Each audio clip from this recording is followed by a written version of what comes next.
Je m'appelle Marina Di Giorno, j'ai 31 ans et je suis pianiste concertiste et chanteuse.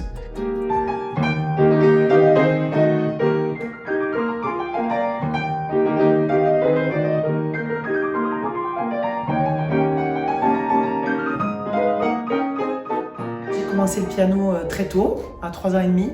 Je savais lire la musique avant de savoir lire tout court. Voilà, il y avait un piano à la maison, ma mère voulait démarrer le piano. Et puis moi j'ai vu cette grosse bête qui m'attirait et je me suis dit tiens, qu'est-ce que je vais pouvoir faire dessus? Et puis j'entendais des sons, je les reproduisais et puis ainsi de suite.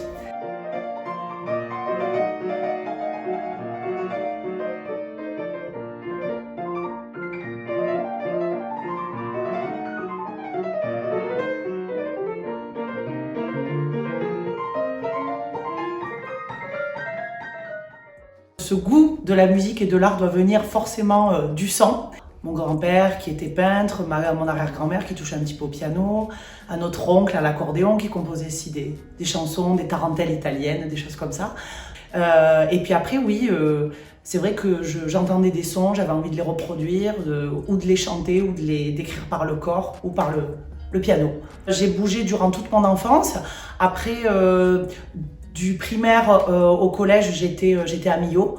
Donc j'ai commencé avec Madame Carsenac, mais après tout de suite j'étais sur Montpellier, au CRR de Montpellier, conservatoire régional, avec un professeur américain, Suzanne Campbell. Et je faisais donc les allers-retours en permanence pour suivre mes cours scolaires à Millau et mes cours de musique à Montpellier. Disons qu'à Millau, l'enseignement allait très vite pour ma part et l'on m'a conseillé de tout de suite aller voir dans des plus grandes villes et tenter ma chance dans des plus hauts niveaux parce que voilà, je pense qu'il fallait que j'évolue dans d'autres circonstances. Mon premier concours s'est déroulé à Radio France et j'avais 4 ans. Donc voilà, oui, j'ai démarré assez jeune. Ça forge le caractère, les concours. Après, c'est plus... on est plus considérés comme des chevaux de course que comme des artistes. En tout cas, je le ressens personnellement comme ça. Mais en tout cas, ce qui est sûr, c'est que ça forge le caractère et ça ne peut être que bénéfique. J'ai pas mal récolté de prix suite à ces concours. Après, voilà, j'ai préféré directement passer par la voie rencontrer des artistes, des organisateurs de concerts, aller vers des agents pour plus voilà, me diriger vers vraiment cette carrière de scène, de pianiste concertiste qui m'intéressait plus qu'aller récolter des prix et être la première parmi je ne sais quel nombre de pianistes. C'était plus trouver ma place en tant qu'artiste dans le monde de la scène. J'ai de très bons souvenirs d'un professeur qui m'a tout de suite donné goût à la musique et a plus développé mon côté artistique, sensitif que le côté plus scolaire que l'on peut entendre des fois chez certains jeunes qui veulent démarrer la musique où tout est toujours très solfégique, carré et moi j'ai jamais eu droit à cet enseignement. C'était à Millau avec Madame Carsenac.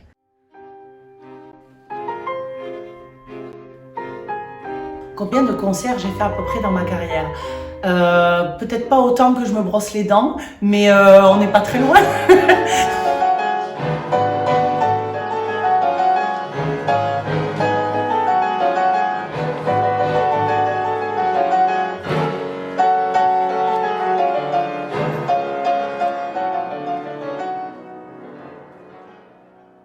Chaque origine influence chaque artiste.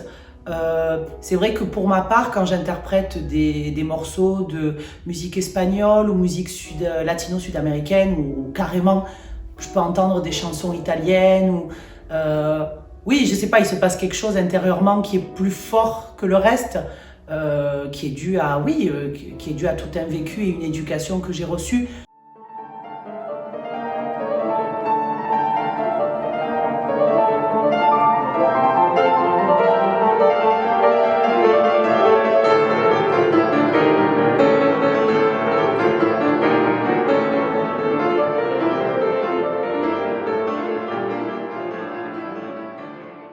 L'une des pianistes qui m'a le plus marquée durant toute ma vie, je dirais que c'est Martha Argerich, une grande pianiste argentine.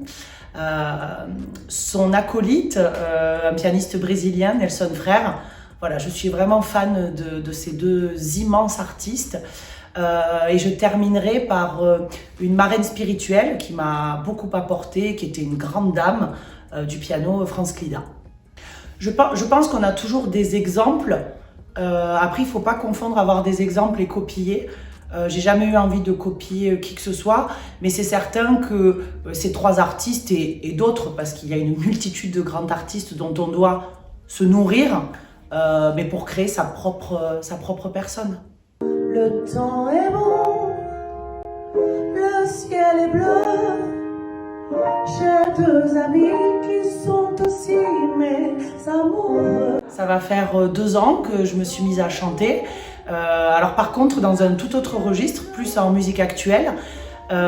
Et c'est vrai que j'adore ce parti pris de maintenant me dire que je fais absolument ce que je veux dans les styles que je veux avec ma voix et le piano. L'esprit n'est pas le même entre la musique classique et la musique actuelle. Après, je pense que toute la grandeur de la musique classique reste inégalable. Il y a quand même des grandes pages de composition, pour ne prendre que Mozart ou Beethoven, des prénoms de compositeurs connus.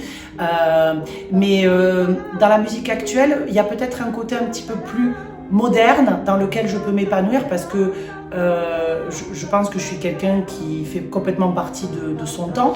Et donc, au travers du chant, des chansons, je sens que je peux développer plus ça.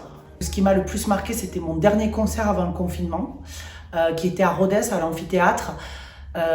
Donc très belle salle, mais c'était surtout un grand moment entre le classique et la musique actuelle, c'est-à-dire que je m'étais produite avec un orchestre russe en musique classique, et en musique actuelle, j'avais fini avec Michael Jones, voilà, c'était absolument magique parce que ça réunissait tout ce que j'aime, tout ce que je fais en une soirée. Puis bon, avec tout ce qui se passe en ce moment, le fait que ce soit le dernier concert avant le confinement, je pense que ça reste une date, le 5 mars 2020, qui m'a marquée.